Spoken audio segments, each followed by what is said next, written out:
வணக்கம். நீங்கள் பார்த்து கொண்டிருப்பது எம்எம் குட் ஃபார்ம், மதுரை மாவட்டம் கள்ளிக்குடி தாலுக்கிலேருந்து பேசிகிட்டு இருக்கேன். நம்ம சேனல் பிடிச்சிருந்தா சப்ஸ்கிரைப் பண்ணுங்கள். அதே மாதிரி பக்கத்துலேயே பெல் ஐக்கான் இருக்கும், அதையும் மறக்காமல் ப்ரெஸ் பண்ணி வச்சுக்கோங்க. அப்போ தான் நம்ம போகிற ஒவ்வொரு வீடியோ உங்களுக்கு நோட்டிஃபிகேஷன் வரும், நீங்களும் ஈஸியாக பார்த்து தெரிஞ்சுக்கலாம். இன்றைக்கி நம்ம பார்க்க போகிறது இந்த கோழிகளை பற்றி தான்.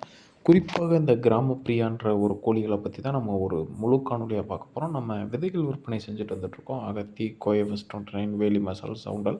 உங்களுக்கு விதைகள் எதுவும் தேவைன்னா கண்டிப்பான முறையில் கான்டாக்ட் பண்ணுங்கள். தமிழகம் முழுவதும் நம்ம வந்து டிரான்ஸ்போர்ட் பண்ணிகிட்ருக்கோம் கொரியர் மூலமாக. அதுவும் ரொம்பவும் விலை கம்மியான அளவுலேயே நம்ம அதிகமான அளவில் கொடுத்துட்ருக்கோம். இதனுடைய வளர்ச்சின்னு பார்த்துட்டிங்கன்னா 5 வருடம் வரை இருக்கும். நம்ம இந்த கோழிகளை பற்றி தான் பார்க்க போகிறோம். இது ஒரு இப்போ நீங்கள் ரைட் சைடு பார்த்துட்ருக்கிறது எல்லாமே கிராமப்பிரியான்ற கோழி. இது வந்து ஒட்டு ரகம்னு சொல்லுவாங்க. அது எப்படின்னா நம்ம இணை சேர்க்கை இதை வந்து ஒரு முக்கியமாக ஒரு கிளியராக சொல்லணும்னா இன்ஜெக்ஷன் மூலயமா அந்த மாதிரி பறக்க வைக்கிறது தான். இது ஃபுல்லாமே ஒரு ஹைப்ரிட் ரகத்தை சார்ந்தது.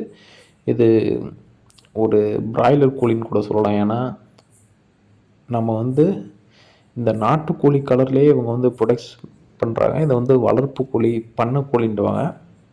விலை ரொம்பவும் கம்மியாக தான் கொடுப்பாங்க. 1 கிலோ வந்து 300 ரூபான்ற மாதிரி தான் கொடுப்பாங்க. நிறைய மக்கள் வந்து தெரியாமல் ஏமாந்து போவாங்க. பண்ணை கோழின்றது நாட்டுக்கோழியை எடுத்துக்கிடுவாங்க. இந்த மாதிரி தான் இருக்கும். இது சைஸுன்னு பார்த்தீங்கன்னா 2 கிலோலேருந்து 2 கிலோ வரையும் இருக்கும். இது கிட்டத்தட்ட ஒரு பிராய்லர் கோழி மாதிரி தான். இது உற்பத்தி செஞ்ச இடம் வந்து ஹைதராபாத் தான். இது முழுக்க இது உருவாக்குறதுக்கான நோக்கம்னு பார்த்துட்டிங்கன்னா முட்டையிடும் திறன் அதிகமான இதில் இருக்குது இந்த கோழிகளுக்கு. அதுவும் இல்லாமல் இப்போ குஞ்சுகளாக வாங்கிட்டு வருவாங்க. குஞ்சுகளாக வாங்கிட்டு வந்துட்டு ஒரு 1 மந்த்து சிக்கன் அந்த மாதிரி வாங்கிட்டு வந்துட்டாங்கன்னா ஒரு 6 மாதத்துலேயே 1.5 கிலோ அந்த மாதிரி வெயிட் வந்துடும். இதை வந்து நம்ம கடைகளுக்கு வந்து மக்களிடம் ஏமாற்றி விற்பதற்காண்டி நம்ம வந்து நிறைய பேர் வந்து கொடுத்துட்ருக்காங்க. இது வந்து ஒரு வகையான தப்புனே சொல்லலாம். ஏன்னா மக்கள் வந்து ஒரு சில பேர் வந்து நாட்டுக்கோழின்னு தெரியாமையே வாங்கிட்டு போகிறாங்க. ஒரு சில மக்கள் வந்து இதை வந்து பண்ணை கோழின்றவனே சரி பண்ணையில் வளர்க்குற நாட்டுக்கோழியாக இருக்குன்றதுனால அந்த மாதிரி ஒரு மைண்ட் செட்டுக்கு போய் இதை வாங்கிட்டு போகிறாங்க. அதனால் இது நம்ம தமிழ்நாட்டில் அங்கீகரிக்கப்பட்ட ஒரு இது கிடையாது, கோழி கிடையாது. குறிப்பாக நம்ம தமிழ்நாட்டில்னு பார்த்துட்டிங்கன்னா சிறுவடையாகட்டும் பெருவடையாகட்டும் இது 2 தான் ஒரிஜினல் ப்ரீடு. அப்புறம் கழுத்தறுத்தாங்கோழின்டுவாங்க, அதிலே இடவெட்டுன்டுவாங்க. இடவெட்டுனா இந்த கோழின்னு சொல்லலாம். இப்போ பெருவடையும் அதே மாதிரி நம்ம சிறுவடை கோழிகளும் 2 இணை சேர்க்கை செஞ்சு வர்றது வந்து இடவெட்டுன்டுவாங்க. இப்போ நீங்கள் பார்த்துட்ருக்கிறது எல்லாமே சிறுவடை கோழி தான். இது வந்து வெயிட்டுன்னு பார்த்துட்டிங்கன்னா 1 கிலோலேருந்து 3/4 கிலோ வரையும் தான் வரும் பெட்டை கோழி. அதே மாதிரி சேவல்னு பார்த்துட்டிங்கன்னா 1 கிலோலேருந்து 1.5 கிலோ வரையும் வரும்.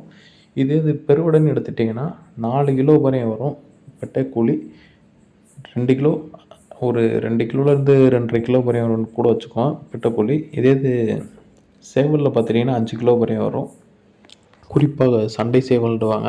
அந்த மாதிரி சேவல்கள் அந்த மாதிரி வெயிட்டில் வரும்.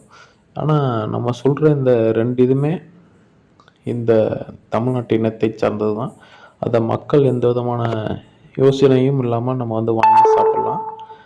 அப்புறம் முக்கியமான விஷயம் எப்படின்னா நிறைய பேர் மக்கள்கிட்ட வந்து ஏமாத்துறாங்க. அதை மட்டும் கொஞ்சம் தவிர்த்துக்கோங்க. ஏன்னா மக்களுக்கு வந்து ஒரு சில பேருக்கு வந்து தெரியாது. தொடர்ந்து ஆதரவு தாங்க. அடுத்தடுத்து நம்ம வீடியோவில் சந்திப்போம். நன்றி, வணக்கம்.